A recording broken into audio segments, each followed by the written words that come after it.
Fans T20 ప్రపంచ cup 2026 కోసం ఆసక్తిగా ఎదురుచూస్తున్నారు. ముఖ్యంగా శ్రీలంకలో ఫిబ్రవరి 15న జరగనున్న ఇండియా వర్సెస్ పాకిస్తాన్ మ్యాచ్ అందరి దృష్టిని ఆకర్షిస్తోంది.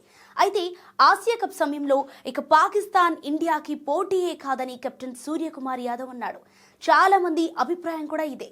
అయితే రాజకీయ ఉద్రిక్తతలు, ఇటీవలే పాకిస్తాన్ నుంచి వస్తున్న ప్రకటనల కారణంగా మ్యాచ్ చర్చనీయాంశంగా మారింది. ఇన్ని వివాదాల మధ్య ఈసారి మ్యాచ్ ఎలా జరుగుతోందనే క్యూరియాసిటీ ఫ్యాన్స్లో పెరుగుతోంది.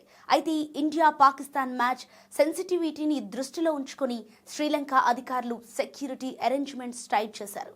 టోర్నమెంట్ సజావుగా జరిగేలా చూసుకోవడానికి శ్రీలంక హైయెస్ట్ ప్రయారిటీ ఇచ్చిందని లంక క్రీడా శాఖ మంత్రి తెలిపారు. ఇక ఇండియా పాకిస్తాన్ మ్యాచ్లపై ప్రత్యేక శ్రద్ధ తీసుకుంటున్నామని చెప్పారు. రెండు టీంలని ప్రొటెక్ట్ చేయడానికి ఎలైట్ కమాండో యూనిట్లను మోహరించనున్నారు.